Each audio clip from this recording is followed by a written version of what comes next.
Chapter 1. I have a friend named Monty Roberts who owns a horse ranch in San Isidro.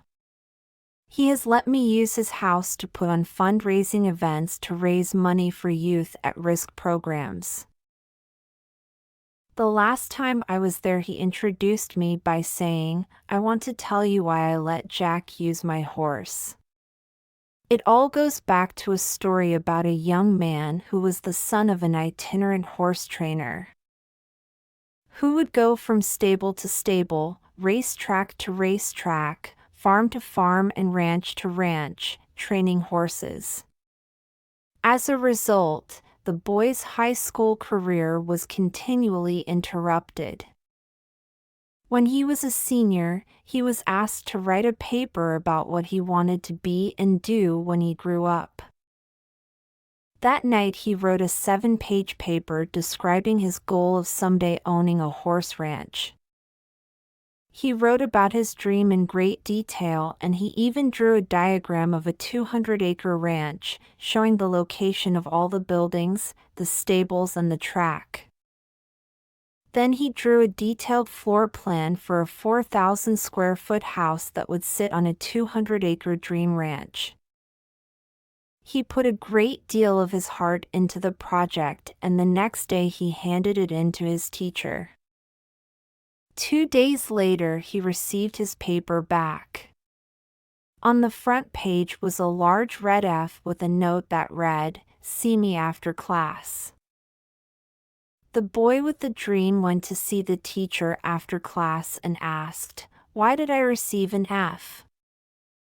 The teacher said, "This is an unrealistic dream for a young boy like you. You have no money.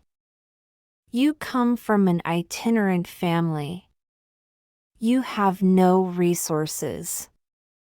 Owning a horse ranch requires a lot of money. You have to buy the land.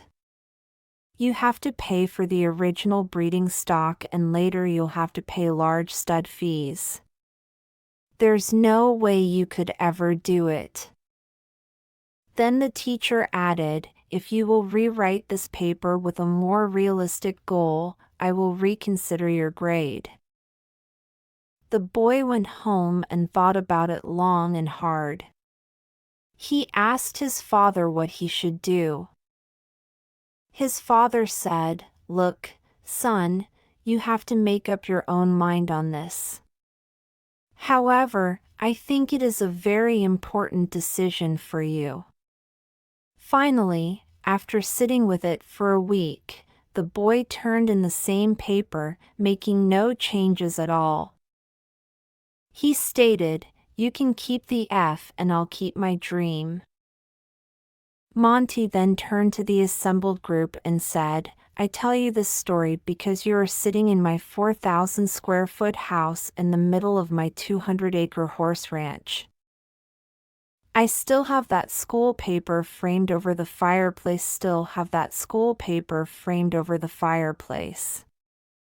He added, "The best part of the story is that 2 summers ago that same school teacher brought 30 kids to camp out on my ranch for a week.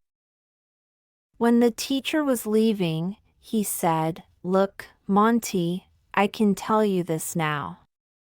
When I was your teacher, I was something of a dream stealer. During those years I stole a lot of kids' dreams. Fortunately, you had enough gumption not to give up on yours. Moral: don't let anyone steal your dreams. Follow your heart, no matter what. No dream is too big or too small when one works hard to live it. One should always try making dreams